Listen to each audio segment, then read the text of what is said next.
Hello friends, எல்லாத்துக்கும் வணக்கம். நான் உங்கள் டேவிட் அன்பு. எல்லாம் ரெடியாக இருக்கீங்களா? 31 நாள் 31 செஷன் நம்ம என்ன பண்ண போகிறோம் அப்படின்னா, லாங்குவேஜை கற்றுக்கிட்டு அதை பேச போகிறோம். சரிங்களா? ரொம்ப இன்ட்ரெஸ்டிங்காக இருக்கும். அண்ட் எது தேவையோ அதை மட்டும் நான் நடத்துகிறேன். ஏன்னா ஸ்போக்கனுக்கு எது வேணுமோ அதை மட்டும் தான் நம்ம படிக்க போகிறோம். சரிங்களா? தேவையில்லாத இந்த வளவலன்னு இருக்கிறதெல்லாம் தேவையில்லை. அதான் நான் தேவையில்லைன்னு சொல்லிட்டேன். அப்போ அது வேண்டாம். எது ரொம்ப ரொம்ப முக்கியமோ ஸ்போக்கனுக்கு அதை மட்டும் நான் கவர் பண்ணுறேன். நீங்கள் அதை வச்சுக்கிட்டே ப்ராக்டிஸ் பண்ணாலே போதும், பேசிடலாம். ஏன்னா இதை பேஸாக வச்சு தான் பார்த்தீங்கன்னா மற்ற எல்லா சென்டென்ஸ் ஸ்ட்ரக்சர்ஸுமே அமையும். இதை நீங்கள் கரெக்டாக கற்றுக்கிட்டீங்க அப்படின்னாலே மற்ற சென்டென்ஸ் ஸ்ட்ரக்சர்ஸ் எல்லாம் நீங்கள் ஓனாக லேர்ன் பண்ணிக்கலாம். ஃபஸ்ட்டு ஒரு பேஸ் வேணும். அந்த பேஸை கொடுத்துட்டோம்னா அதை வச்சு நீங்கள் உங்களுக்கு தகுந்த மாதிரி வீட்டை கட்டிக்கலாம். புரியுதுங்களா? ஸோ அதைத்தான் நம்ம கிளியராக இந்த ஒரு 31 நாள் உங்களுக்கு சொல்லிக் கொடுக்க போகிறோம். நீங்கள் டெஃபினட்டாக பேசிடுவீங்க. நாங்கள் சொல்கிற ப்ராக்டிஸை கரெக்டாக பண்ணலாம். சரிங்களா? அண்ட் இதான் நம்ம சேனல் நீங்கள் ஃபஸ்ட் டைம் வந்திருக்கீங்கன்னா மறக்காம சேனலை சப்ஸ்கிரைப் பண்ணிட்டு பெல் பட்டனை கிளிக் பண்ணி வச்சுக்கோங்க. ஒவ்வொரு நாளும் இரவு 7 மணிக்கு இந்த வீடியோ ஒளிபரப்பாகும். And at the same time மற்ற வீடியோஸ் மாதிரி 20-25 நிமிஷம் இருக்காது, கொஞ்சம் பெருசாக தான் இருக்கும். ஏன் அப்படின்னா இது கோர்ஸ். ஓகே, கோர்ஸ் அப்படின்னா குறைஞ்சது நீங்கள் ஒரு 30 to 35 மினிட்ஸாவது படிக்கணும். அதற்கேற்ற மாதிரி தான் வீடியோஸ் இருக்கும். சரிங்களா? மெட்டிகுலஸாக உட்காந்து ப்ராக்டிஸ் பண்ணுங்கள். டெஃபினட்டாக உங்களுக்கு ஒரு டெவலப்மெண்ட் வர்றதை, இம்ப்ரூவ்மெண்ட் வர்றதை நீங்களே ஃபீல் பண்ணுவீங்க. ஓகே, ஸோ நாம் எந்த ஒரு டிலே இல்லாமல் இப்போ வீடியோக்குள்ளே போயிடலாம்.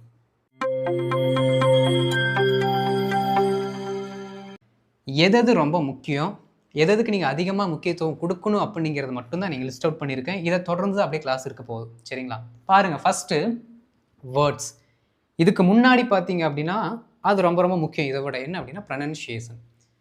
எந்த ஒரு வார்த்தையாக இருந்தாலும் நீங்கள் அதை குறைஞ்சது நிறைய டைம் சொல்லி பார்க்கணும். And at the same time அதை சொல்ல தெரில அப்படின்னா அந்த ப்ரனன்சியேஷனுக்காக ஒரு சில டிக்ஷனரிஸ் இருக்குது. இல்லை நார்மலாக இருக்க டிக்ஷனரிஸில் அந்த வேர்டை போட்டு பக்கத்தில் அந்த மைக் சிம்பிள் இருக்குது, அது மேலே ஒரு கிளிக் பண்ணிங்கன்னா அது சொல்லி காட்டும். ஓகே, யூகே சிம்பிள் இருந்துச்சுன்னா அது பிரிட்டிஷ் இங்கிலீஷை சொல்லி காட்டும்.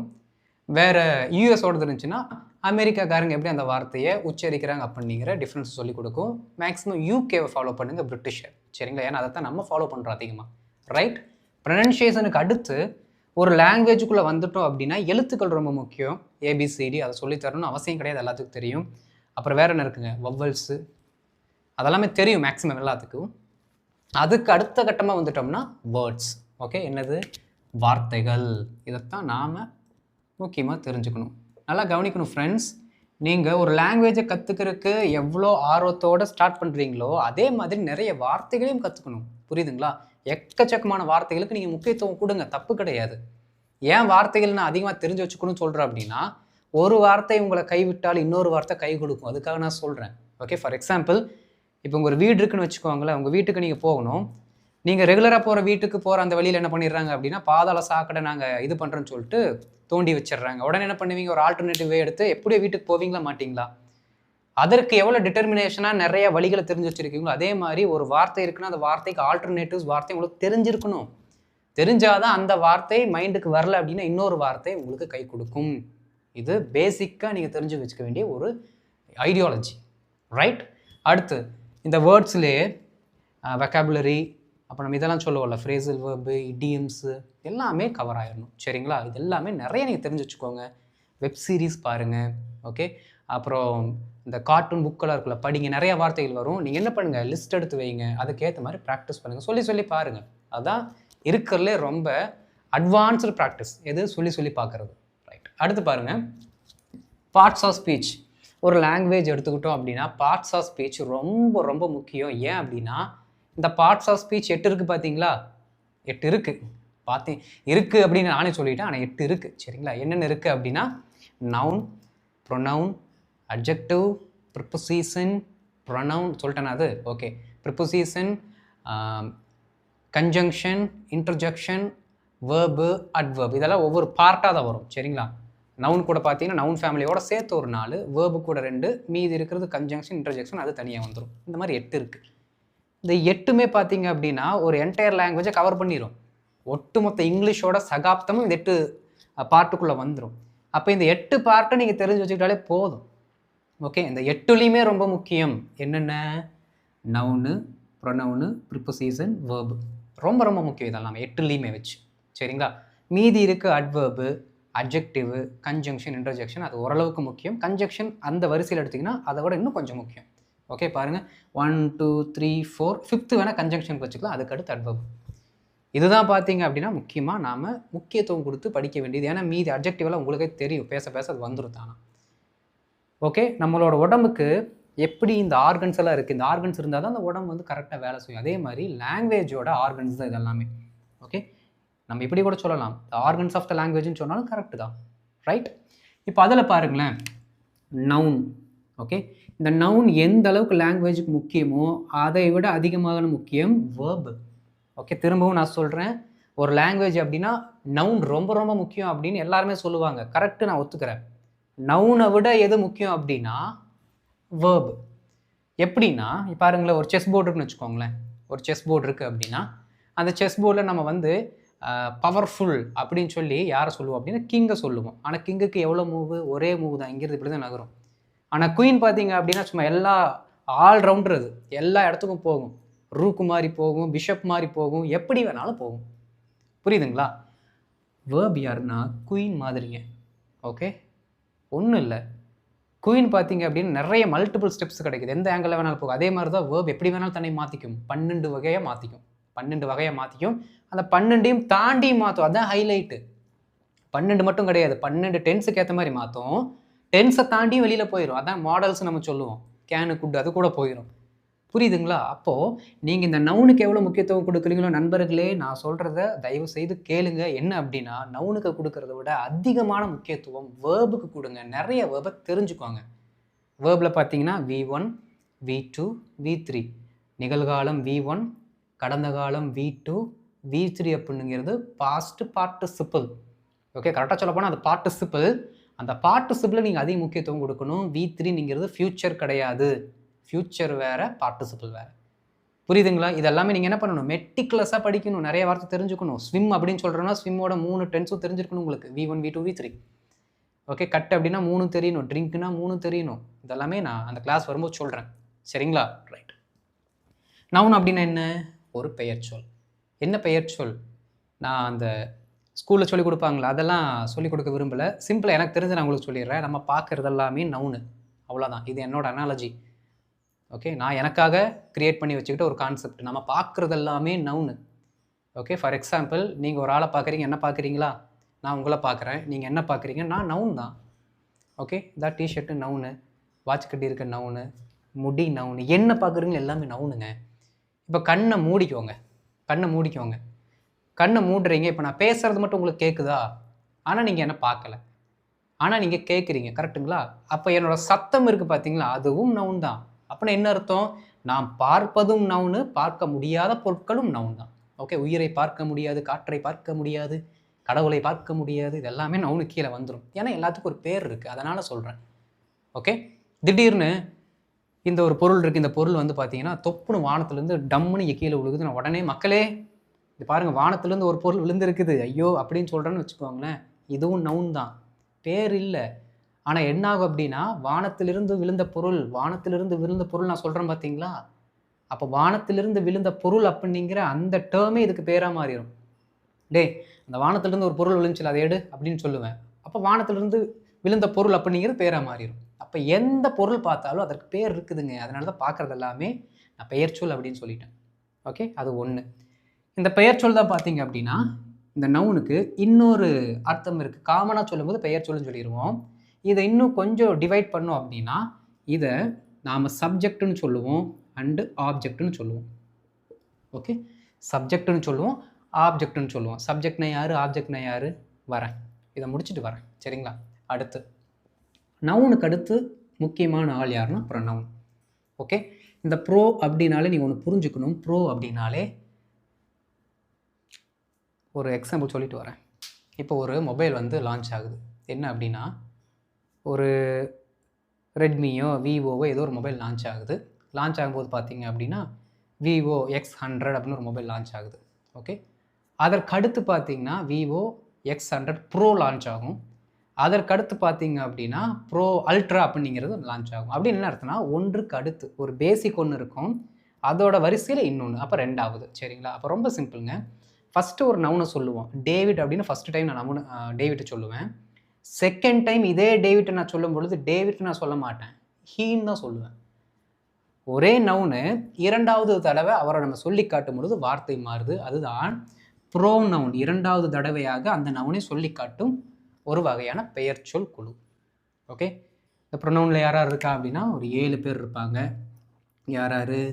ஹீ இருக்காங்க, ஷீ இருக்காங்க, இட் இருக்காங்க, நேம் இது கீழே வந்துடும். ஓகே, அடுத்து ஐ, வி, யூ, தே இவங்க எல்லாமே பார்த்தீங்க அப்படின்னா இந்த ப்ரொனவுனில் வந்துடுவாங்க. ஓகே, இப்போ பாருங்கள், ஹீனா யார்? நமக்கு தெரியும், அவன். ஹீனா அவன், ஷீனா அவள், பெண்ணை குறிக்கக்கூடிய சொல். இட்டுனா அது. அப்புறம் என்ன நேமு? ரொம்ப சிம்பிள். ஃபார் எக்ஸாம்பிள் நான் இங்கே டேவிட்னு வைக்கிறேன். இப்போ ஹீ அப்படிங்கிறது அவன் நம்ம சொல்கிறோம். அப்போ அவனுக்குன்னு ஒரு பேர் இருக்கும்ல, அந்த நேம் தான் இங்கே வந்துருச்சு. வேறு ஒன்றும் கிடையாது. நேம்னு சும்மா எக்ஸ்ட்ரா சொல்கிறாங்க. கரெக்டாக நம்ம ப்ராப்பராக பார்த்தோம் அப்படின்னா he, she, it, I, we, you, they, இந்த 7 தான் இருக்குது. புரியுதுங்களா? ரைட். ஐனா நான், வீணா நாம் இல்லாட்டி நாங்கள், யூ அப்படின்னா நீ நீங்கள், தே அப்படின்னா அவர்கள். ஓகே, அடுத்து பாருங்கள், ப்ரிப்போசிஷன். ப்ரிப்போசிஷன் நல்லா கவனிக்கணுங்க. இந்த ப்ரீ அப்படின்னால என்ன தெரியுங்களா அர்த்தம்? பிஃபோர் அப்படின்னு அர்த்தம். ப்ரீயோட அர்த்தம் பிஃபோர். பொசிஷன் அப்படின்னா நம்மளோட நிலைமை, நம்மளோடதில்ல ஏதோ ஒரு நிலைமை. அப்போ நல்லா கவனிக்கணுங்க, ஏதோ ஒரு பொருளோட நிலைமையை சொல்லுது. அந்த நிலைமை எங்கே இருக்கணுமாமா? பிஃபோரில் இருக்கணுமாமா. அதுதான் ப்ரீ அப்படிங்கிற வார்த்தை. அப்போது முன்கூட்டிய இடம், தமிழில் இதுக்கு என்ன வார்த்தை அப்படின்னா முன் இடைச்சொல்னு சொல்லுவாங்க. என்ன சொல்? முன் இடைச்சொல். தமிழ் எழுதிடுறேன். முன் இடை சொல். இதை பிரித்தோம் அப்படின்னா உங்களுக்கே ஒரு டவுட் வரலாம். முன் சொல்லா இடைச்சொல்லா? ஏதாவது ஒன்று சொல்கிறா, ஏன்டா குழப்பற அப்படிங்கிற மாதிரி நமக்கே தோணும். முன் சொல்ல இடைச்சொல்லா ரெண்டுமே தான். ஏன் அப்படின்னா இப்போ ஒரு சென்டென்ஸ் எழுதுகிறேன் பாருங்களேன். ஐ ஆம் ஸ்டாண்டிங் ஆன் அ வால். நான் ஒரு சுவரின் மீது நிற்கிறேன். நான் ஒரு சுவரின் மீது நிற்கிறேன். இந்த சென்டென்ஸ் பார்க்கும்போது உங்களுக்கு ப்ரிப்போசிஷன் தெரியும், இதுதான் அப்படின்ட்டு. சரிங்களா? அதுதான் ப்ரிப்போசிஷன். ஆனு, அண்டரு, அபவு, ஓவரு, இன்னு, இன்ட்டு, இந்த மாதிரி வரக்கூடிய வார்த்தைகள் எல்லாமே ப்ரிப்போசிஷனில் வரும். இப்போ நான் எக்ஸாம்பிளுக்காக எழுதியிருக்கேன். Okay, on. நல்லா கவனிக்கணும், ஆன்ங்கிற வார்த்தை வந்துருச்சு. இந்த ஆன் வந்து பார்த்தீங்கன்னா ஒரு நவுனுக்கு முன்னாடி வந்திருக்கு. ஸோ முன் சொல். முன் சொல் பாருங்கள், ஒரு நவுனுக்கு முன்னாடி வந்திருக்கு, முன் சொல். இந்த நவுன் பார்த்தீங்கன்னா இந்த சென்டென்ஸில் இருக்க ரெண்டாவது நவுன். ஃபஸ்ட்டு நவுன் கிடையாது. ஃபஸ்ட்டு நவுன் கிடையாது. இருக்கிற ரெண்டாவது நவுனாக இருக்கலாம், மூணாவது நவுனாகவும் இருக்கலாம். அப்போ நல்லா கவனிக்கணுங்க, ஆல்ரெடி ஒரு நவுன் இருக்குது, இன்னொரு நவுன் இருக்குது. இந்த ரெண்டு நவுனுக்கு இடையில வருது, அதனால இடைச்சொல். அப்போ ரெண்டுமே பாருங்கள், முன் சொல், ரெண்டுத்தையும் சேர்த்து பார்க்கும்போது இடைச்சொல். அதான் முன் இடைச்சொல். அப்போ இந்த மாதிரி தான் பார்த்தீங்கன்னா ப்ரிப்போசிஷனே அமையும். 100% நவுனுக்கு முன்னாடி தான் வரும். வேறு எந்த இடத்துலையும் போட்டு விட்றாதீங்க, தப்பாயிரும். சரிங்களா? ரைட். ஏன்னா ஒரு சில இடத்துல வந்து இந்த ப்ரிப்போசிஷன் வந்து வேர்பு கூட சேர்ந்து வரும். அப்போ பார்த்தீங்கன்னா மீனிங் அது மாறிடும். அது ஃப்ரேசல் வேர்பு, அதை பிரிக்க முடியாது, பிரித்த பொருள் தராது. அந்த மாதிரி இடத்துல அது எக்ஸப்ஷனில் வரும்.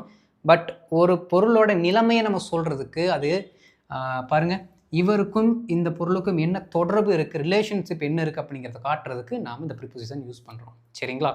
அடுத்து பாருங்கள், வேர்ப்.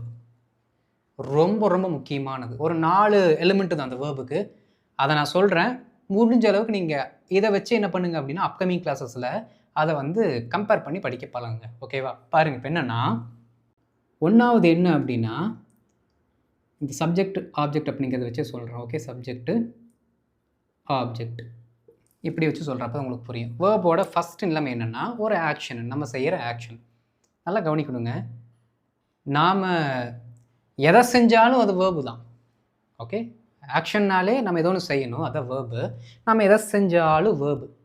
ஓகே, நான் எதையுமே செய்யலை, என்ன பண்ணுறேன் அப்படின்னா இப்படியே சாஞ்ச மேனிக்கு என்ன ஆயிடுறேன், பரலோகம் போயிட்டேன்னு வச்சுக்கலாம். சாஞ்ச மேனிக்கு அப்படியே பரலோகம் போயிட்டேன் அப்படின்னாலும் நல்லா கவனிக்கணும், இந்த உடலுக்கு உயிர் இல்லை. ஆனால் இந்த உடல் பார்த்தீங்க அப்படின்னா செவத்தோட சாஞ்சு நிற்கிதா, இந்த போஸ்டர் எந்த ஆக்ஷனுமே செய்யலை. ஆனால் இப்போ நிற்கிறது பேர் ஸ்டாண்டிங் அப்புன்னு, அதுக்கும் நீங்கள் ஒரு ஆக்ஷன் வேர்டை சொல்லுவீங்க. புரியுதுங்களா? அப்போ நீங்கள் செஞ்சாலும் ஆக்ஷன் தான், செய்யாட்டியும் ஆக்ஷன் தான். புரியுதா? அப்போ நவுனுக்கு எவ்வளோ முக்கியத்துவமோ அதே அளவு வேர்புக்கு நம்ம முக்கியத்துவம் கொடுக்கணும். வேர்பு தான் இடத்துக்கு ஏற்ற மாதிரி மாறிட்டு போயிட்டே இருக்கும். ஓகே, ஜஸ்ட் எக்ஸாம்பிளுக்கு நான் சொல்கிறேன். சரிங்களா? பாருங்கள், இப்போ நான் தான் நவுனு, நான் செய்கிற வினை ஃபஸ்ட்டு டேர்ம். ஓகே, நான் செய்கிற வினை. அப்போது ஆக்ஷன் எங்கிட்டிருந்து வெளியில் போகுது, இது ஃபஸ்ட்டு. ஓகே, ரெண்டாவது ஆக்ஷன் என்ன அப்படின்னா யாரோ ஒருத்தர் எனக்கு பண்ணுவாங்க, நான் ஆக்ஷனை ரிசீவ் பண்ணிக்குவேன். ஃபஸ்ட்டு நான் ஆக்ஷனை வெளியில் தள்ளுறேன், அது ஒரு வகையான வினை. ரெண்டாவது நான் ஆக்ஷனை ரிசீவ் பண்ணுவேன். ஓகே, நான் இப்போ உங்களுக்கு சொல்லிக் கொடுக்குறேன். இது நான் பண்ணுற ஆக்ஷன் அந்த பக்கம் போகுது. அதே சமயத்தில் நீங்கள் அங்கே என்ன பண்ணுறீங்க அப்படின்னா ஆக்ஷனை வாங்குறீங்க, நான் சொல்லிக் கொடுக்குறது அங்கே லிசன் பண்ணுறீங்க. நீங்கள் தான் யார்? நீங்கள் தான் ஆப்ஜெக்ட். புரியுதுங்களா?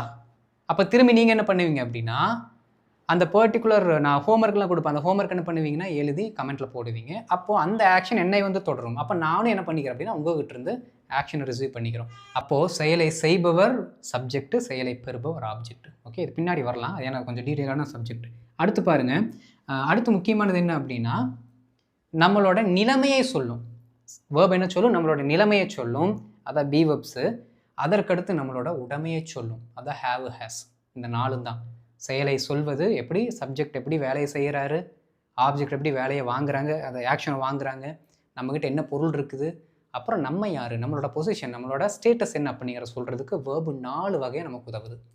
அதுதான் நீங்கள் தெரிஞ்சுக்க வேண்டிய முக்கியமான ஒன்று. ரைட், அடுத்து பாருங்கள், ஒரு சென்டென்ஸ். இப்போது சென்டென்ஸ் அப்படின்னு வந்துட்டோம்னா ஒரு வாக்கியம் அப்படின்னு வரும். சென்டென்சஸில் பார்த்தீங்க அப்படின்னா 4 வகையான வாக்கியம் இருக்குது. என்னது? ஸ்டேட்மெண்ட் இருக்குது, இன்ட்ரோகேட்டிவ் இருக்குது, இம்பரேட்டிவ் இருக்குது, அப்புறம் எக்ஸ்க்ளமேட்டரி இருக்குது. சரிங்களா? அது எத்தனையோ இருக்கட்டும், நான் இதை மட்டும் சொல்லிடுறேன். ஸ்டேட்மெண்ட்டு தான் நம்ம அதிகமாக முக்கியத்துவம் கொடுத்து படிப்போம், அதுக்கப்புறம் கொஸ்டின். இப்போ இந்த ஸ்டேட்மெண்ட்டில் நான் என்ன பண்ணுறேன் அப்படின்னா இந்த சென்டென்ஸ் வச்சுக்கலாமா? ப்ளீஸுங்க, நான் மறுபடியும் எழுத முடியல, நம்ம இதுக்கே வந்துடலாம். இந்த பர்டிகுலர் சென்டென்ஸில் சப்ஜெக்ட் யாருங்க? ஐ மட்டும் தானே. அவர் மட்டும் தனியாக விட்டுடலாம், நவுனை மட்டும் தனியாக விட்டுடலாம். ஃபஸ்ட்டு நவுனை தனியாக விட்டுட்டு மீதி இருக்கிற வார்த்தை இத்தனை இருக்குங்களா? இவங்க எல்லாருமே, அதாவது இவரை தவிர மீதி இருக்க எத்தனை வார்த்தை இருந்தாலும் சரி, 1,00,000 வார்த்தை இருந்தாலும் சரி, அவங்க எல்லாத்துக்கும் ஒரே பேர் தான் ப்ரெடிகேட்.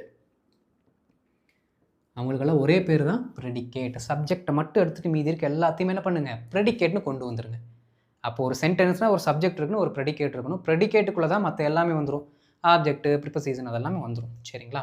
ரைட், இவர் யார்? தனித்திருக்கக்கூடிய சப்ஜெக்ட். ரைட், இப்போ பாருங்கள், இண்டிபெண்டன்ட் கிளாஸு, டிபெண்டன்ட் கிளாஸு. இது நீங்கள் தெரிஞ்சுக்கணும். அதாவது இந்த டிபெண்டன்ட் தான் பார்த்தீங்கன்னா மெயின் கிளாஸ்ன்னு நம்ம சொல்லுவோம். இண்டிபெண்டன்ட் கிளாஸ் என்னென்னு சொல்லுவோம் அப்படின்னா சபார்டினேட் கிளாஸ்ன்னு சொல்லுவோம். அது என்னது? டிபெண்ட்டு, யாரையும் டிபெண்ட் பண்ணாத அப்படின்னு என்ன அர்த்தம்? யாரையும் சார்ந்து இருக்காத அப்படின்னு அர்த்தம். அப்போ இந்த பர்டிகுலர் சென்டென்ஸ் என்ன பண்ணுமாமா, எந்த ஒரு எக்ஸ்ட்ரா சென்டென்ஸையும் சார்ந்து இருக்காமல் அது என்ன அர்த்தத்தை சொல்லணுமோ அதை வந்து வெளிப்படையாக சொல்லிடும், சிங்கிள் சென்டென்ஸாக இருந்து. இந்த சென்டென்ஸு இண்டிபெண்டன்ட் சென்டென்ஸ். ஓகே, டெபெண்டன்ட் அப்படின்னா சார்ந்து இருக்கும். இந்த சென்டென்ஸ் பாருங்கள், ஐ ஆம் ஸ்டாண்டிங் ஆன் அ வால், நான் சுவரின் மீது நின்று கொண்டிருக்கிறேன். இதற்கு எந்த எக்ஸ்ட்ரா சென்டென்சஸோ எதுவுமே தேவையில்லை. ஓகே, இன்கேஸ் இந்த இடத்துக்கு நான் முன்னாடி சின்ஸ் அப்படிங்கிற வார்த்தையை போடுறேன், சின்ஸ் அப்படிங்கிற வார்த்தை போடுறேன், இல்லாட்டி இஃப்ங்கிற ஒரு வார்த்தை போடுறேன், அப்படி போட்டேன் அப்படின்னா இதோட மீனிங் மாறிடும். Okay, since I am standing on a wall, நான் சுவரின் மீது நின்று கொண்டிருப்பதினால் அப்படிங்கிற மீனிங் வந்துடும். இப்படி வந்துருச்சு அப்படின்னா இன்னொரு சென்டென்ஸை நான் போட்டால் தான் மீனிங் கம்ப்ளீட் ஆகும். நான் சுவரின் மீது நின்று கொண்டிருப்பதினால் எனக்கு ஏணி தேவைப்படுகிறது, எனக்கு ஏணி தேவைப்படுகிறது அப்படிங்கிற ஏதோ ஒரு எக்ஸ்ட்ரா சென்டென்ஸை போட்டால் தான் இந்த பர்டிகுலர் சென்டென்ஸ் கம்ப்ளீட் ஆகும். இந்த சின்ஸ் எடுத்துட்டோம் அப்படின்னா நான் சுவரின் மீது நின்று கொண்டிருக்கிறேன், மீனிங் கம்ப்ளீட் ஆயிடுச்சு. ஏன்னா இது இண்டிபெண்ட், எந்த எக்ஸ்ட்ரா வார்த்தையும் தேவையில்லை. சாரி, இண்டிபெண்ட் தான் பார்த்தீங்கன்னா main clause, depend subordinate clause. புரியுதுங்களா? இதுதான் ஒரு லாங்குவேஜுக்குள்ளே இருக்க எலிமெண்ட்ஸ். ஓகே, நீங்கள் என்ன தான் கிராமர் புக் எடுத்து பார்த்தாலும் இதுதான் பேசிக்காகவே இருக்கும். இதை தெரிஞ்சுக்கிட்டீங்க அப்படின்னா நீங்கள் அடுத்த கட்டத்துக்கு போயிடலாம். சரிங்களா? இப்போது இதிலே பார்த்தீங்கன்னா ஒரு சில பிரிவுகள் இருக்குது, அதில் எது முக்கியமோ அதை மட்டும் டீச் பண்ணிவிட்டு நாம் வீடியோவை முடிச்சுக்கலாம். இப்போது இந்த ப்ரொனவுன்ஸ் அண்ட் வேர்பில் இருக்க முக்கியமான எலிமெண்ட்ஸ் பார்த்துடலாம். இங்கே பாருங்களேன், ப்ரொனவுனில் வந்து எக்கச்சக்கமான வெரைட்டி இருக்குங்க. கைண்ட்ஸ் ஆஃப் ப்ரொனவுன் எடுத்திங்கனாலே ஒரு லிஸ்ட்டே வரும். அதில் நாம் அதிகமாக முக்கியத்துவம் கொடுத்து பார்க்க வேண்டியது யாருன்னா இந்த 3 பேர் தான். ஓகே, நார்மலாக ப்ரொனவுனில் 7 பேர் இருக்கும். அது இல்லாமல் பார்த்தீங்கன்னா எக்ஸ்ட்ரா இருக்க 3 பேர்த்தையும் நம்ம படிக்க போகிறோம். யாருன்னு பாருங்களேன். ப்ரொனவுன்னா இவங்கெல்லாம் தெரியும், he, she, it, I we, you, they, இதை நம்ம பார்த்துட்டோம் ப்ரீவியஸ் ஸ்லைடில். அப்ஜெக்டிவ் ப்ரொனவுன் யார்? Objective pronoun. இந்த அப்ஜெக்டிவ் அப்படின்னா என்ன மீனிங் அப்படிங்கிறது இது அடுத்த ஸ்லைடில் சொல்கிறேன். சரிங்களா? ஏன்னா அடுத்த ஸ்லைடில் தான் ரொம்ப முக்கியமானது, அதோட நம்ம கிளாஸ் முடிக்க போகிறோம். பாருங்கள், அப்ஜெக்டிவில் இந்த ஹீன் இருக்கிறவர் ஹிம்முன்னு மாறிடுவார். ஹீன்னு இருக்கிறவர் ஹிம்னு மாறிடுவார். அப்படி மாறினார்னா அவனை அப்படிங்கிற அர்த்தத்தில் வந்துடுவார். நல்லா கவனிக்கணும். ஹிம்னா அவனை, ஹிஸ்ஸுனா அவனுடைய. அது என்ன ஹிம்மு ஹிஸ்ஸை போடும்போது மட்டும் அவனுடையன்னு வருது அப்படின்னு நீங்கள் கேட்பீங்க. ரொம்ப சிம்பிள். இந்த ஹிஸ் அப்படிங்கிற ப்ரொனவுன் யாருக்கு கீழே வராங்க அப்படின்னா பொசசிவ் கீழே வராங்க. பொசசிவ் அப்படின்னாலே உடைமை அப்படின்னு அர்த்தம். உடைமைன்னு என்ன, நம்மக்கிட்ட ஏதோ ஒன்று இருக்குது. ஓகே, பாருங்களேன், இந்த பேனா இருக்கா, என்னுடைய பேனா, என்னுடைய பேனா. ஓகே, டேவிட், உங்களுடைய டேவிட். ஓகே, என்னுடைய சப்ஸ்கிரைபர்ஸ், இந்த மாதிரி நான் சொல்லலாம். புரியுதுங்களா? அப்போது இந்த உடையன்னு வார்த்தை எங்கெங்கெல்லாம் வருதோ அங்கெல்லாம் பொசசிவ் இருக்குன்னு அர்த்தம். சரிங்களா? பாருங்க, ஹெர்னா அவளை, ஷீனிங்கிறது ஹெர்ரா மாறும், அப்போ அவளை. இட்டுனே தான் இருக்கும், அதை. ஐனிங்கிறது மீன் மாறும், என்னை. வி அஸ்ஸுன்னு மாறும், எங்களை. யூனிங்கிறது யூவாவாக தான் இருக்கும், அப்போ உன்னைன்னு வரும். தே அப்படின்னுங்கிறது தெம்முன்னு மாறும், அவர்களேன்னு வரும். எப்போ? அப்ஜெக்டிவில். ஓகே, பொசசிவில் பார்த்தீங்கன்னா ஹிம்முனா அவனுடைய, ஹெர்ருனா அவளுடைய. நிறைய பேருக்கு டவுட் வரும், இங்கேயும் ஹெர் இருக்குது அவளைன்னு சொல்கிற, இங்கே ஒரு ஹெர் இருக்குது அவளுடையன்னு சொல்கிற, எதாடா நாங்கள் ஞாபகம் வச்சுக்கிறது? தயவு செய்து இது எல்லாத்தையும் எங்களை கிளியராக சொல்லிக் கொடு அப்படிங்கிற மாதிரி உங்களுக்கு புரியும், எனக்கு தெரியும். ரொம்ப சிம்பிள் ஃப்ரெண்ட்ஸ். நீங்கள் எந்த இடத்துல எல்லாமே ஹெர்ருங்கிற வார்த்தையை தனித்து பார்க்குறீங்களோ அந்த இடத்துல அவளை அப்படிங்கிற அர்த்தத்தில் தான் வரும். தனித்து பார்க்கிறீர்களோ, எந்த இடத்துலலாம் ஹெர்ருக்கு பின்னாடி இன்னொரு சப்ஜெக்ட் தொடர்ந்து வருதோ, ஹெர்ருக்கு பின்னாடி இன்னொரு சப்ஜெக்ட் தொடர்ந்து வருதோ, அப்போது நீங்கள் அவளுடைய அப்படிங்கிற மீனிங்கில் எடுத்துக்கணும். பாருங்களேன், இந்த எல்லாத்துக்குமே ஒரு சப்ஜெக்ட் போடாத கம்ப்ளீட் ஆகும். என்ன பண்ணுறேன் அப்படின்னா, இங்கே பெண் அப்படிங்கிற வார்த்தையை போடுறேன். ஓகே, பெண் அப்படிங்கிற வார்த்தையை போடுறேன். அந்த பெண்ணுக்கு முன்னாடி எந்த ஆர்டிக்கிளும் வரக்கூடாது. சரிங்களா? பெண்ணெலாம் போட்டுறக்கூடாது. பாருங்கள், ஹிஸ்ஸு அவனுடைய, அவனுடைய பேனா. ஹெர்ரு ஹெர் பென் அவளுடைய பேனா. இட்ஸ் பென் அதனுடைய பேனா. மை பென் என்னுடைய பேனா. எங்களுடைய இல்லாட்டி நம்முடைய மாறும். எது? ஆர் அப்படிங்கிற வார்த்தை. எங்களுடைய பேனா நம்மளோட பேனா. யோர் அப்படின்னா உன்னுடைய பேனா இல்லாட்டி உங்களுடைய பேனா. அது என்ன உன்னுடைய உங்களுடைய? ஆப்போசிட்டில் இருக்கிற பர்சனை நம்ம யூன்னு தான் சொல்லுவோம்.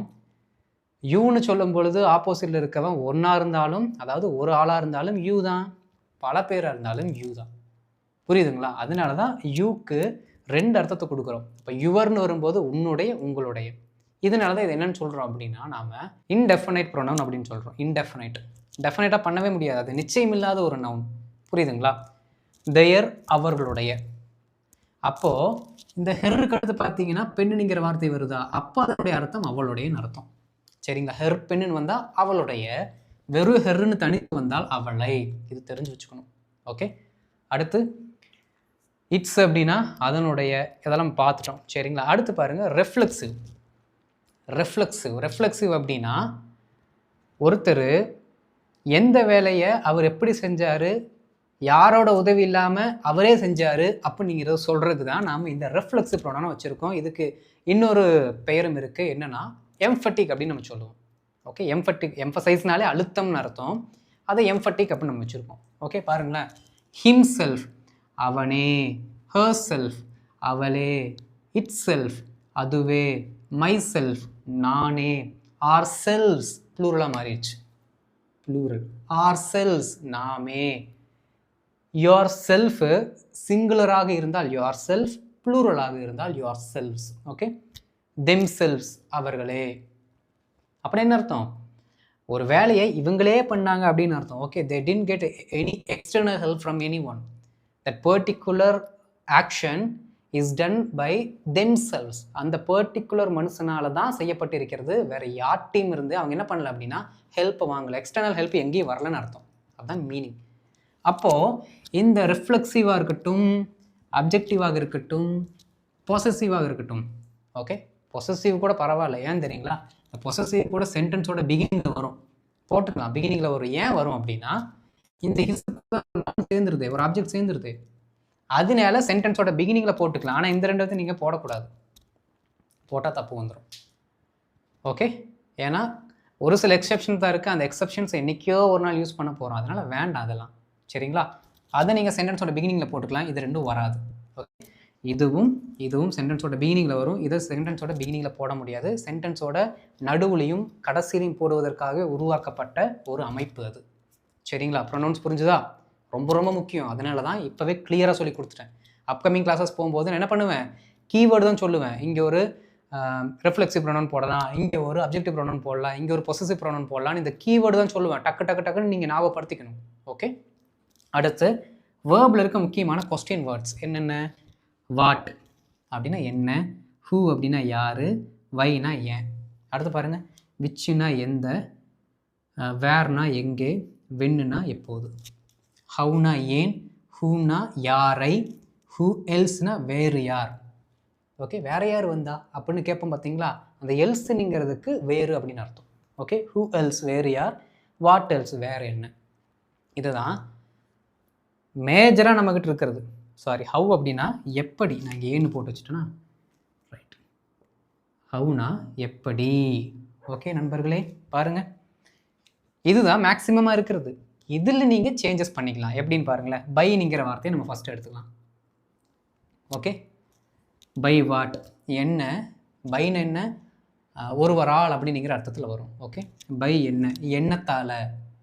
ஓகே, அப்போ கரெக்டாக சொல்ல போனால் எதையால். ஓகே, எதால் ஒன்று அடித்தான்னு சொன்னேன், எதால் ஒன்று அடித்தான், அப்போ எதால் நம்ம சொல்கிறோம் பார்த்தீங்களா, அப்போ பை வாட்டு. அடுத்து பாருங்கள், இந்த ஹூ இருக்குங்களா, இந்த ஹூக்கு பதிலாக இங்கே வந்துடணும். ஓகே, ஹூக்கு பதிலாக இந்த பைங்கிற வார்த்தை நீங்கள் அங்கே போட்டுக்கலாம். பை ஹூம் யாரால், ஃபார் ஹூம் யாருக்காக, டு ஹூம் யாருக்கு, மாறிட்டே வரும். ஓகே, த்ரூ ஹூம் யார் மூலமாக. புரியுதுங்களா? ரைட். பை விச்சு, பை வேறு, பை கூட அந்த வேறு வென்னு அது வந்து அவ்வளோ வராது. இந்த வேர் அப்படிங்கிறது இல்லாமல் விச் அப்படிங்கிறது பை விச், ஃபார் விச் அதெல்லாம் வரும். சரிங்களா? ஃபார் விச்சு, டூ விச்சு அந்த மாதிரி அர்த்தத்தில் நம்ம என்ன பண்ணிக்கலாம்னா நிறைய வேரியேஷன்ஸ் கொண்டு வரலாம். இது பை, டூ, ஃபார் இந்த 3 வார்த்தைகளை எதற்கூட சேர்த்து இங்கே பாருங்கள், இதற்கூடலாம் சேர்த்து நீங்கள் என்ன பண்ணலாம் அப்படின்னா நிறைய வேரியேஷன்ஸ் கொண்டு வரலாம். ஓகே, அதுக்கேற்ற மாதிரி ப்ராக்டிஸ் பண்ணிக்கணும். புரிஞ்சுதுங்களா ஃப்ரெண்ட்ஸ்? இதுதான் ப்ரொனவுன்ஸில் இருக்கக்கூடிய முக்கியமான அந்த noun family. And at the same time வேர்பில் இருக்கக்கூடிய முக்கியமான வார்த்தைகள் இவங்க தான், கொஸ்டின் வேர்ட்ஸ். இப்போ நம்ம என்ன பண்ண போகிறோம் அப்படின்னா, ஒரு சென்டென்ஸ் அப்படின்னா என்னென்ன வார்த்தைகள் இருக்கணும், என்னென்ன வார்த்தைகள் தான் சென்டென்ஸாக மாறும் அப்படிங்கிறத நம்ம பார்க்கலாம்.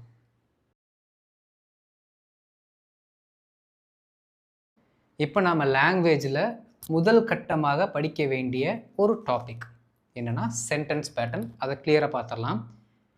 நான் ரொம்ப டீட்டெயில்டாக இங்கே எழுதி வச்சுருக்கேன், டீட்டெயிலாகவும் சொல்கிறேன். ஏன் அப்படின்னா எத்தனை வருஷம் கழித்து வேணாலும் இந்த வீடியோ நீங்கள் பார்ப்பீங்க. அப்போ பார்க்கும் பொழுதும் உங்களுக்கு புரியணும். அதனால இப்போது இந்த 2025 இது என்ன மாதம், ஜூலை மாதம். ஜூலை மாதம் வரைக்கும் எனக்கு இதில் என்னென்ன தெரிஞ்சிருக்கோ அதை உங்கள்கிட்ட நான் அப்டேட் பண்ணுறேன். பிற்காலத்தில் வரும்போது இன்னும் இதை விட நிறைய விஷயம் தெரிஞ்சதுன்னா அதையும் நான் ஆட் பண்ணி ஃப்யூச்சரில் டீச் பண்ணுவேன். சரிங்களா? ரைட். பாருங்கள் ஃப்ரெண்ட்ஸ், இந்த சென்டென்ஸ் பேட்டர்னை பொறுத்த வரைக்கும் நீங்கள் கொஞ்சம் மெட்டிகுலஸாக இம்பார்ட்டன்ஸ் கொடுத்து படிச்சுக்கோங்க. ஆனால் ஒரு சில பார்ட் வரும், direct object, indirect object, adjunct, compliment, இது அட்ஜங்க்டாக காம்ப்ளிமெண்ட்டாக எல்லாத்துமே நான் கிளியராக சொல்லி கொடுத்துருவேன். உங்களுக்கு டவுட்டே வராத மாதிரி சொல்லி கொடுத்துருவேன். இருப்பினும் உங்களுக்கு டவுட் வந்து புரியலை அப்படின்னு வச்சுக்கோங்களேன், என்னோட அறிவுரை என்ன அப்படின்னா, நீங்கள் அர்த்தம் புரிஞ்சிருச்சுன்னா விட்டுருங்க. அர்த்தம் புரிஞ்சதுக்கப்புறம் இது காம்ப்ளிமெண்ட்டாக வருமா, இல்லை அட்ஜங்க்டாக வருமா, டைரக்ட் ஆப்ஜெக்ட், இன்டைரக்ட் ஆப்ஜெக்ட் அப்படி நீங்கள் ரிசர்ச் பண்ண வேண்டாம். மீனிங் புரிஞ்சிருச்சுல, ஒரு சென்டென்ஸை பார்க்கும்போது அர்த்தம் புரிஞ்சிருச்சுல, போதும் விட்டுருங்க. ஓகே, ரொம்ப டீட்டெயில்டாக நீங்கள் தெரிஞ்சுக்கணும் அப்படின்னா ஒவ்வொன்றா பார்த்துக்கோங்க. இல்லையா குழப்பற மாதிரி இருக்கா, அர்த்தம் தெரிஞ்சால் போதும், அடுத்த கட்டத்துக்கு போயிட்டே இருக்க வேண்டியதுதான். சரிங்களா? பார்க்கலாம். பாருங்கள், இப்போது ஃபஸ்ட்டு சப்ஜெக்ட்டுங்க. ஓகே, நம்பர் போட்டுடலாம், அதான் கரெக்டு. சப்ஜெக்ட்டுக்கு நான் நம்பர் 1ன்னு போடுறேன், வேர்புக்கு நம்பர் 2ன்னு போடுறேன். அப்போ என்றைக்குமே நீங்கள் நல்லா புரிஞ்சுக்கணும், ஒரு சென்டென்ஸாக இருந்துச்சுன்னா என்றைக்குமே நம்பர் 1, 2 இந்த ஆர்டரில் தான் போகணும். 1, 2, 3 எப்படி எழுதுவோம்? 1, 2, 3 இப்படி தான் நம்ம எழுதுவோம். அப்போது இந்த 1ம் 2ம் பார்த்தீங்க அப்படின்னா மாறவே மாறாது, அப்படியே இருக்கணும். அப்போது ஒரு சப்ஜெக்ட் ஆரம்பிக்கும் போது நம்பர் 1 எப்பயும் போல் சப்ஜெக்ட் வந்துடணும். நம்பர் 2 யார் வேர்பு இருக்காங்க, வேர்பில் இருக்க ஏதோ ஒரு வேர்பு வந்துடணும். இப்படி தான் சென்டென்ஸ் ஆரம்பிக்கணும், மறக்கவே கூடாது. நான் நிறைய ஸ்பீக்கிங் ஆக்டிவிட்டியில் அப்புறம் நிறைய ஃப்ரெண்ட்ஸு கூட பேசும்பொழுது பார்த்தீங்க அப்படின்னா ஒழுங்காக நவுனை போட்டே ஸ்டார்ட் பண்ண மாட்டாங்க. ஓகே, ஜஸ்ட் லைக் தட் வேர்பை போட்டு ஆரம்பிப்பாங்க, என்ன சொல்ல வராங்கன்னே புரியாது. வேர்பை போடுவாங்க, நவுன் இருக்காது. ஒரு சிலர் நவுனை போடுவாங்க, ப்ராப்பரான வேர்ப் இருக்காது, உடனே அட்ஜெக்டிவ் அப்படி போயிடுவாங்க. பேட்டர்னா இப்படி தான் இருக்கணும். இதை வச்சு என்ன பண்ணுங்கள், கரெக்டாக சென்டென்ஸை ப்ராக்டிஸ் பண்ணுங்கள். ஓகே, இப்போ கவனிங்க, இப்போ என்ன இதில் கான்செப்ட் அப்படின்னா, சப்ஜெக்ட் யார் அப்படின்னா ஒரு செயலை செய்பவர். ஒரு செயலை செய்பவர். ஃபஸ்ட்டு யாருன்னா செயலை வச்சுக்கலாம். சரிங்களா, இதை அழிச்சிடறேன் இப்போது. வேர்ப் அப்படின்னா செயல். எனது செயலை வச்சு தான் நம்ம என்ன பண்ண போகிறோம்னா கனெக்ட் பண்ண போகிறோம் எல்லாத்தையுமே. ஓகே, எப்படின்னா இந்த செயலை யார் செய்கிறாங்களோ அவங்க சப்ஜெக்ட். ஓகே, இந்த செயலை யார் செய்கிறாங்களோ அவங்க சப்ஜெக்ட். இந்த செயலை யார் ரிசீவ் பண்ணுறாங்களோ அவங்க ஆப்ஜெக்ட். அவ்வளோதான். ஓகே, நல்லா கவனிக்கணும். செயலை செய்பவர் சப்ஜெக்ட்டு. இந்த சப்ஜெக்ட் என்ன பண்ணுறாரு அப்படின்னா இந்த செயலை ஒருத்தர் மேலே செய்வார், அவர் ஆப்ஜெக்ட். புரியுதுங்களா? ரைட், இது மட்டும் உங்களுக்கு பேசிக்காக தெரிஞ்சால் போதும், நம்ம இங்கே வந்துடலாம். ஏன்னா இப்போ ஆப்ஜெக்டே பார்க்க போகிறோம். ஆப்ஜெக்டில் பார்த்தீங்கன்னா ஆப்ஜெக்ட் ரெண்டாக பிரியும். ஒன்று இன்டைரக்ட் ஆப்ஜெக்ட், டைரக்ட் ஆப்ஜெக்ட். இந்த இன்டைரக்ட் ஆப்ஜெக்ட் ஆல்ரெடி நம்ம பார்த்துட்டு வந்துட்டோம், அப்ஜெக்டிவ் ப்ரொனவுன் அப்படின்ட்டு. அங்கே என்ன வேர்டு வந்துச்சு? Objective pronoun. அதுதான் இங்கே ஆப்ஜெக்ட். ஓகே, என்னென்ன இருக்காங்கன்னு பாருங்கள். ஹிம்மு, ஹெர்ரு, இட்டு, தெம்மு, அஸ்ஸு, யூ, மீ எல்லாம் இருக்கும். டூவில் பார்த்தீங்கன்னா லிவிங் திங்ஸு, நான் லிவிங் திங்ஸ் எல்லாமே வந்துடும். சில சமயங்களில் இந்த இன்டைரக்ட் ஆப்ஜெக்ட் இருக்க மக்களும் இங்கே வந்துடுவாங்க. அப்போ கன்ஃபியூஸ் ஆகிடக்கூடாது. ஐயோ லிவிங்கும் நான் லிவிங்கும் தானே டைரக்டில் வரும், இப்படி இன்டைரக்டில் இருக்கிற அந்த ஸ்பெசிஃபிகேஷனை தவிர டைரக்டில் இருக்கிறது மாறுது அப்படிங்கிற உங்களுக்கு டவுட் வரலாம், சொல்லிடுறேன். நல்லா கவனிக்கணும் மக்களே. இன்டைரக்ட் ஆப்ஜெக்டில் டு ஹூம் யாருக்கு, ஃபார் ஹூம் யாருக்காக. ஓகே, ஒரு ஆக்ஷன் செய்யப்படுது, அந்த ஆக்ஷன் யாருக்கு செய்யப்படுது, யாருக்காக செய்யப்படுது.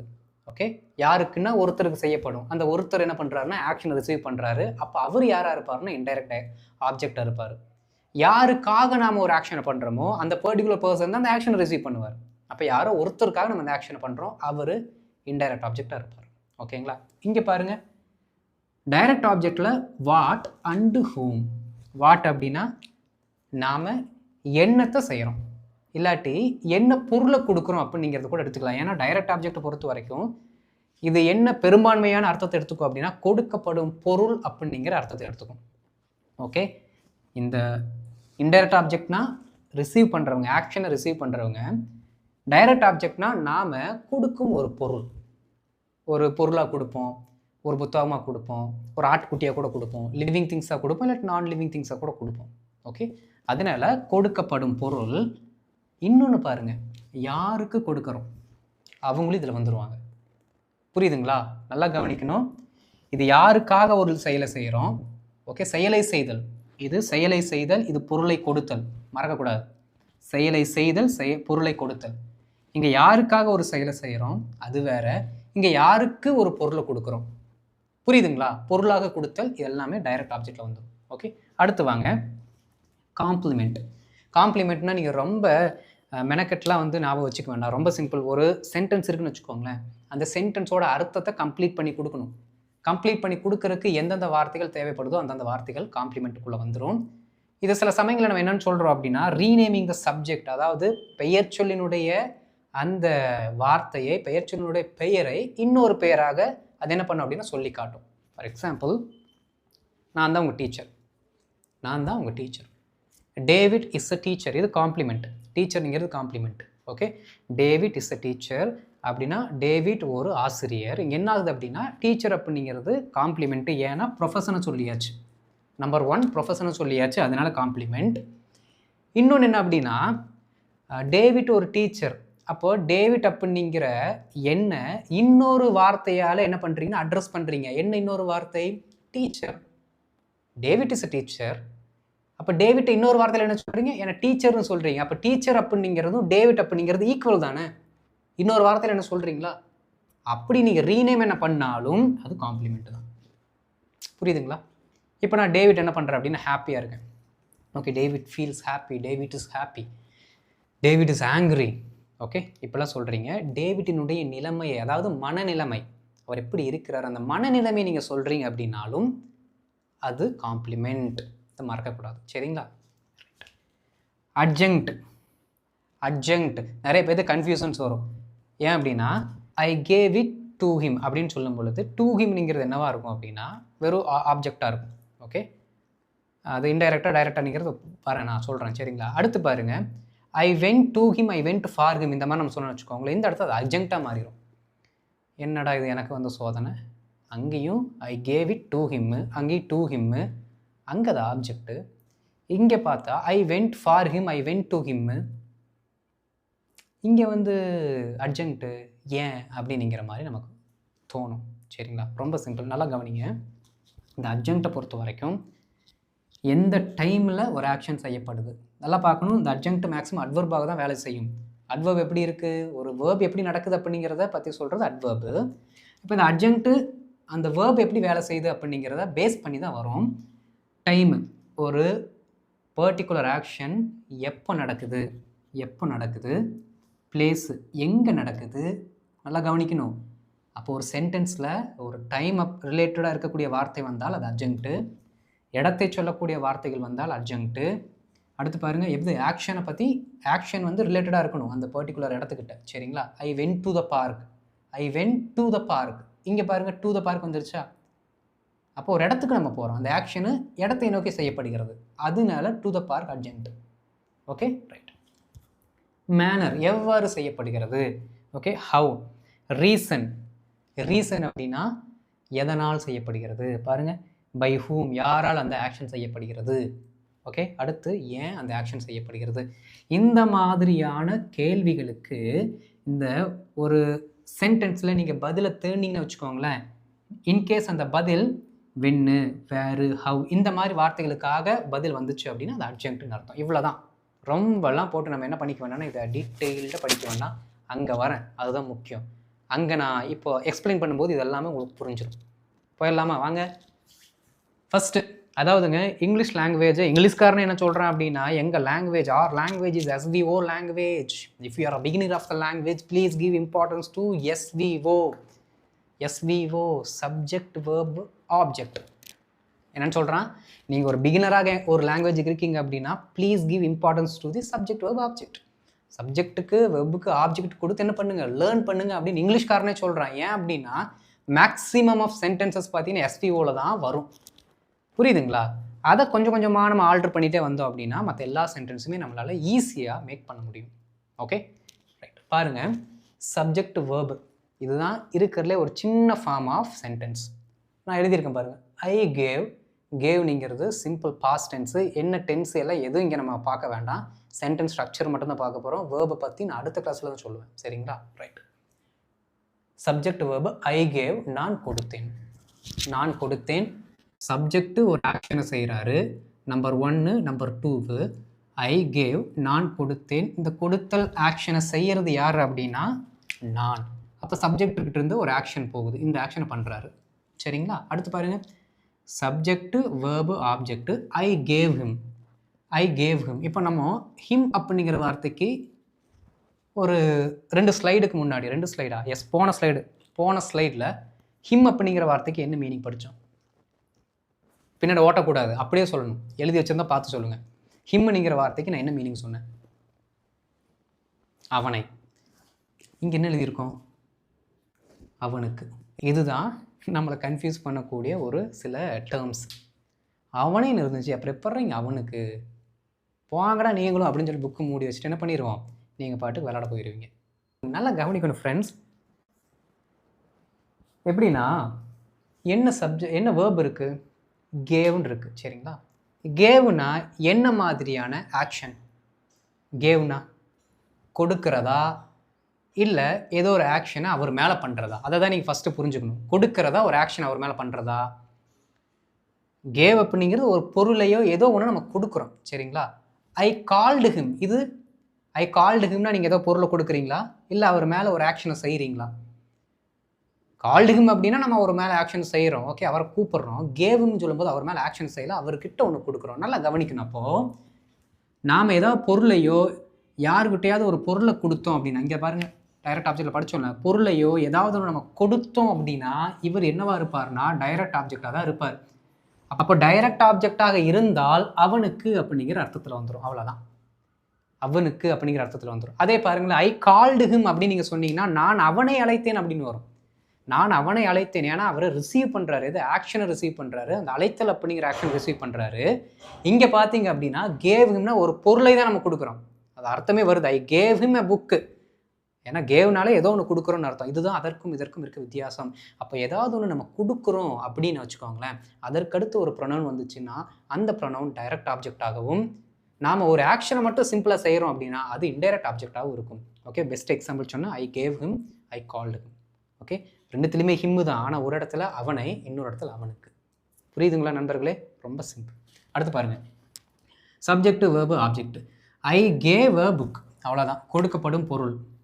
Okay, I gave a book, நான் ஒரு புத்தகத்தை கொடுத்தேன், அவ்வளோதான். ஒரு புத்தகத்தை நம்ம கொடுத்தோம், கொடுத்த பொருளை பின்னாடி போட்டாச்சு, I gave a book. So சிம்பிளாக நம்ம சொல்லும் பொழுது அது ஹிம்மாக இருக்கட்டும், புக்காக இருக்கட்டும், அது ஆப்ஜெக்ட்னு சொல்லிடலாம்.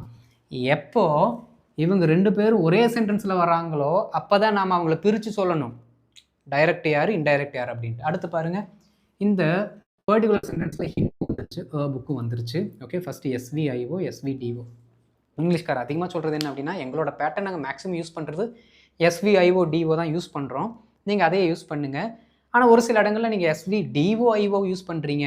ஓகே, கொடுக்கப்படும் பொருளை முன்னாடி வச்சுட்டு யாருக்கு கொடுக்குறீங்களோ அந்த நம்பரை பின்னாடி போடுறதுனால போட்டுக்கலாம், தப்பு இல்லை. அப்படி போட்டிங்க அப்படின்னா இடையில ஒரு ப்ரிப்போசிஷன் மட்டும் சேர்த்துக்கோங்க அப்படின்னு சொல்லிட்டு நம்மக்கிட்ட சொல்கிறாங்க. ஓகே, நேற்று கூட ஒருத்தர் சொன்னார் இங்கிலீஷ்காரர். ஓகே, நம்புறீங்க பார்த்தீங்களா? நமக்கு யார் சொல்ல போகிறோம், நம்மலாம் படித்தது தான். பாருங்கள், இந்த இடத்துல பாருங்கள், indirect object first, direct object second. First உயிருள்ள மனிதர்கள், அடுத்து உயிரற்ற. ஓகே, உயிருள்ள ஒரு நண்பர், அடுத்து உயிரற்ற ஒரு பொருள். இங்கே உயிரற்ற ஒரு பொருள் வருது, அதற்கு அடுத்து உயிர் இருக்கிற நண்பர் ஒருத்தர் வராரு. அப்படி இடம் மாறும் பொழுது இதை மட்டும் போட்டிங்கன்னா வேலை முடிஞ்சு. டு ஹிம்னா அவனுக்கு, முடிஞ்சு போச்சு.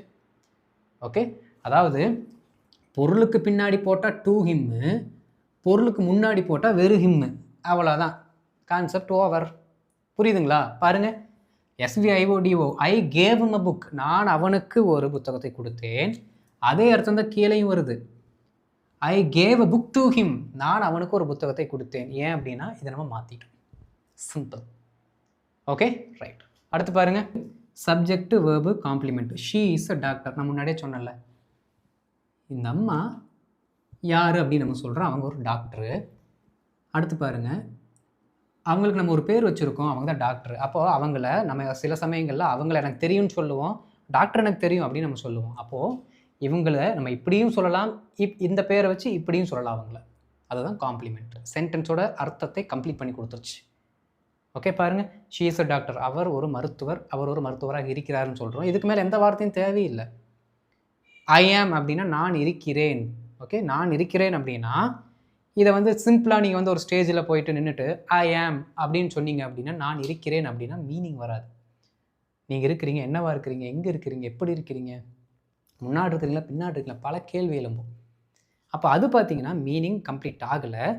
இது பார்த்தீங்கன்னா மீனிங் ஃபுல்லாக கம்ப்ளீட் ஆகிடுச்சு. இதை எடுத்துக்கோங்க, ஐ கேவ், நான் கொடுத்தேன், நீ கொடுத்தியா, யாருக்கு கொடுத்த, எப்போ கொடுத்த, என்ன கொடுத்த, எங்கே கொடுத்த, எப்பட்றா கொடுத்த, யாரை கேட்டு கொடுத்த, பல கேள்வி வரும். ஐயோ, அதனால தான் பார்த்தீங்கன்னா இது இன்கம்ப்ளீட் சென்டென்ஸு.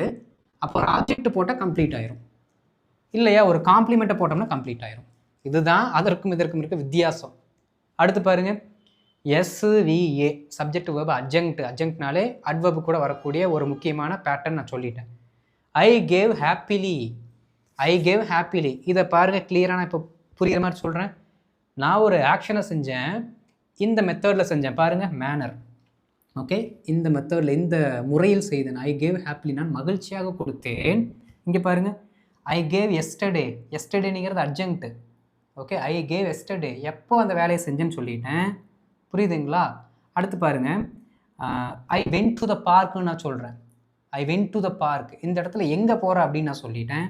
மேனருக்கு இங்கே சொல்லிட்டோமா?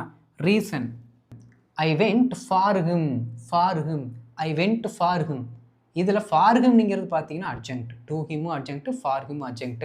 எப்படி ஃபார் ஹிம் அட்ஜங்க்ட்னா, ஐ வென்ட் ஃபார் ஹிம், வென்ட்டுக்கு அடுத்து இமீடியட்டாக ஃபார் ஹிம் அப்படிங்கிற ப்ரிப்போசிஷனை சேர்த்து ஒரு இன்டைரக்ட் ஆப்ஜெக்ட் வருது. சரிங்களா? இப்படி வந்துச்சு அப்படின்னா நாம் ஒரு ஆக்ஷனை செய்கிறோம், அந்த ஆக்ஷனுக்கான ரீசன் என்ன, அவருக்காக அந்த ஆக்ஷனை செய்கிறோம். புரியுதுங்களா? இதுதான் பார்த்தீங்கன்னா பேஸாக நீங்கள் சென்டென்ஸ் பேட்டர்ன் தெரிஞ்சுக்க வேண்டிய ஒன்று. ரொம்ப ரொம்ப சிம்பிள். அப்போ நீங்கள் எந்த சென்டென்ஸை பார்த்தாலும் உங்களால் ஈஸியாக ஐடென்டிஃபை பண்ண முடியும். இதுவா இது எஸ்விஐஓ எஸ்விடிஓ. ஓகே, அதெல்லாம் இருக்கட்டும். நீங்கள் அதிகமாக முக்கியத்துவம் கொடுத்து ப்ராக்டிஸ் பண்ணக்கூடிய சென்டென்சஸ் என்ன அப்படின்னா சப்ஜெக்ட் வேர்பு ஆப்ஜெக்ட். அதுலேயும் ரொம்ப முக்கியம் subject verb direct object and indirect object. இதெல்லாம் கலந்து போட்டு பேசணும். அப்போ தான் உங்களால் இங்கிலீஷில் சரளமாக பேச முடியும். இப்போ ஒரு சில subject verb indirect object direct object sentences நான் கொடுக்குறேன். அதை சொல்லிவிட்டு நம்ம என்ன பண்ணலான்னா ஹோம்ஒர்க்கு போயிடலாம். இப்போ நாம் எவ்ரிடே கம்யூனிகேஷனுக்கு என்ன சென்டென்ஸ் ஸ்ட்ரக்சர் அதிகமாக யூஸ் பண்ணுவோமோ அந்த சென்டென்ஸ் ஸ்ட்ரக்சரை அந்த பேட்டர்ன்லேருந்து எடுத்து அதில் ஒரு சில எக்ஸாம்பிள்ஸ் பார்க்கலாம். பாருங்கள், ஃபஸ்ட்டு எஸ்விஓ காமனாக ஒரு ஆப்ஜெக்டை போட்டு பேசலாம். அந்த ஆப்ஜெக்ட் இன்டைரக்ட் ஆப்ஜெக்டாகவும் இருக்கலாம், டைரக்ட் ஆப்ஜெக்டாகவும் இருக்கலாம். Okay, the cat chased the rat. The cat, okay, subject verb object. ஏன் அப்படின்னா இந்த வினையானது இந்த ஆக்ஷனானது இதன் மேல் செய்யப்படுகிறது. பூனை எலியை துரத்தியது. பூனை எலியை துரத்தியது. ஏன் துரத்தியது அப்படின்னா பாஸ்ட் டென்ஸில் இருக்கு. மீனா ஷோட் மீ.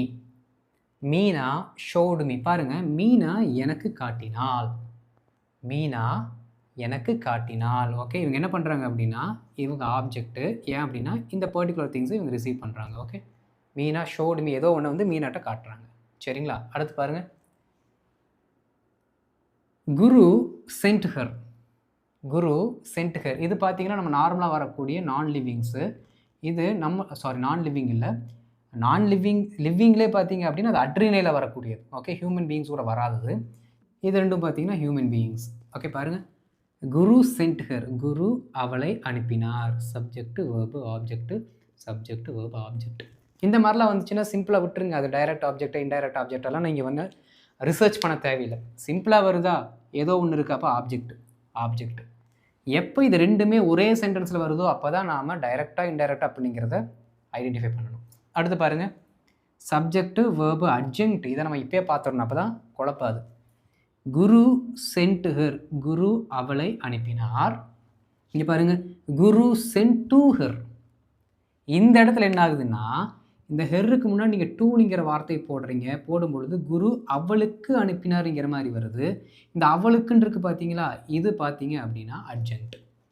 அவளுக்கு அனுப்பினார். ஏன் அப்படின்னா ஒரு பொருள் கொடுக்கப்படுகிறது, அது என்ன பொருள்னு சொல்லலை, ஆனால் வெறும் ப்ரிப்போசிஷனை மட்டும் நீங்கள் போட்டு சொல்கிறீங்கன்னு வச்சுக்கோங்களேன், இது அட்ஜெக்டாக மாறிடும். அதுவே குரு சென்ட் இட்டுன்னு ஒரு வார்த்தை போடுறீங்க, அப்போ என்ன பொருள் கொடுக்கப்படுது அப்படிங்கிறதையும் நீங்கள் சேர்த்து சொல்லிட்டீங்கன்னா இது நம்மளோட இன்டைரக்ட் ஆப்ஜெக்டாக மாறிடும். அவ்வளோதான். இதுதான் அதற்கும் இருக்கும் மிக டிஃப்ரென்ஸ். புரிஞ்சுக்கோங்க. ஓகே, நீங்களே இன்னும் உங்களுக்கான ஹோம்ஒர்க் பண்ணிங்கன்னா உங்களுக்கு புரிஞ்சிடும். இதுதான் அதற்கும் இதற்கும் இருக்க difference. Guru sent to her. இங்கே பாருங்கள், அதை அப்படியே இன்னும் எக்ஸ்பேண்ட் பண்ணியிருக்கும். இங்கே பாருங்கள், டு ஹர் ஃபாஸ்ட்டு எஸ்டர்டே. பாருங்கள், Guru sent to her fast yesterday. Guru விரைவாக நேற்று அவளுக்கு அனுப்பினார். அப்போ நீங்கள் ரெண்டு விஷயத்தை புரிஞ்சுக்கணும். ஒன்று, பொருள் அனுப்புறது, அது என்ன பொருள்னு தெரில, பொருள் அனுப்புகிறாரு, யாருக்கு படித்தோமா அர்ஜென்ட்டில். ஓகே, யாருக்கு அனுப்புகிறாரு, எப்படி அனுப்புகிறாரு, மேனர், எப்போ அனுப்புகிறாரு, டைம். ஓகே, அப்போ இதற்கான ஆன்சர்ஸ் எல்லாம் நீங்கள் சொல்ல என்ன ஆகும்னா ஆட்டோமேட்டிக்காக அது அர்ஜென்ட்டுக்குள்ளே வந்துடும். சிம்பிள். ஓகே, அப்போ ஒரு சென்டென்ஸில் எவ்வளோ அர்ஜென்ட் வேணாலும் போட்டுக்கலாம், தப்பு இல்லை. SVIODO பாருங்கள், the company offered him a new job. இது ஸ்டாண்டர்டாக இருக்கக்கூடிய ஒரு pattern. The subject offered him a new job.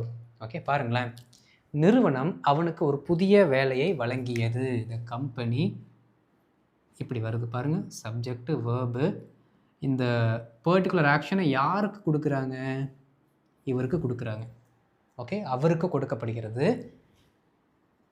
What, என்ன கொடுக்கப்படுகிறது, அவ்வளோதான். ஓகே, புரியுதுங்களா? சப்ஜெக்ட் ஒரு ஆக்ஷனை செய்கிறாங்க, அது யாருக்கு செய்கிறாங்க,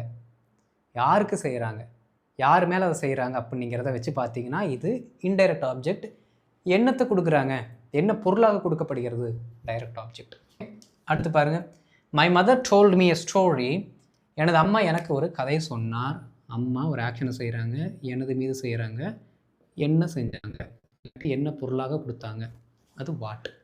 ஓகே, என்ன செய்யப்பட்டது, அதற்கான வார்த்தை பிடிச்சிட்டிங்கன்னா அது டைரக்ட் ஆப்ஜெக்டாக வந்துடும். கொடுக்கப்படும் இல்லாட்டி சொல்லப்படும் கதை. Subject verb direct indirect. அதை அப்படியே போட்டிருக்கேன். இடத்த மாற்றும்போது டூனிங்கிற ஒரு வார்த்தை மட்டும் போடுறேன். இங்கே பாருங்கள், இந்த வேர்புக்கும் இந்த டூக்கும் இடையில் எந்த ப்ரொனவுனோ எதுவுமே கிடையாது. அப்ஜெக்டிவ் ப்ரொனவுன் எதுவுமே இல்லை. அதனால தான் பார்த்தீங்கன்னா மொட்டையாக அப்படி வந்துச்சு. இந்த வேர்புக்கு அடுத்து இமீடியட்டாக இந்த மாதிரி ப்ரிப்போசிஷன் கூட சேர்ந்து ஒன்று வந்துச்சு அப்படின்னா இது அர்ஜென்ட்டு. ஒரு பர்டிகுலர் ஆப்ஜெக்ட் எடுத்துகிட்டு அதற்கப்புறம் வந்துச்சு அப்படின்னா அது direct object and indirect object வந்துடும். பாருங்கள், இங்கே வேர்ப் இருக்குது, வேர்புக்கு அடுத்து ஒரு ஆப்ஜெக்ட்டு, இதற்கடுத்து ஒரு ஆப்ஜெக்ட். அதனால தான் டைரக்ட் இன்டைரக்ட் நம்ம சொல்கிறோம். இங்கே ஆப்ஜெக்ட் இருக்காது, ஒரே ஆப்ஜெக்ட் தான் இருக்கும். புரியுதுங்களா? அடுத்து பாருங்கள், my mother told a story to me. Okay, action ஒரு சப்ஜெக்ட்டு, ஒரு ஆப்ஜெக்ட்டு, அதற்கடுத்து இன்னொரு ஆப்ஜெக்ட். அதனால இது டைரக்ட் இன்டைரக்ட். எனது அம்மா எனக்கு ஒரு கதையை கூறினார். இது தாங்க பேட்டர்ன். இந்த பேட்டர்ன் தான் பார்த்தீங்கன்னா இங்கிலீஷில் நிறைஞ்சு குப்பை மாதிரி குவிஞ்சு கிடக்கும். இது எல்லாத்தையுமே நீங்கள் கரெக்டாக அண்டர்ஸ்டாண்ட் பண்ணி 1, 2, 3 இந்த 3 பேட்டர்னுக்கு மட்டும் அதிகமாக நீங்கள் இம்பார்ட்டன்ஸ் கொடுத்து எக்கச்சக்கமான வார்த்தையில் ப்ராக்டிஸ் பண்ணின்னு வச்சுக்கோங்களேன்.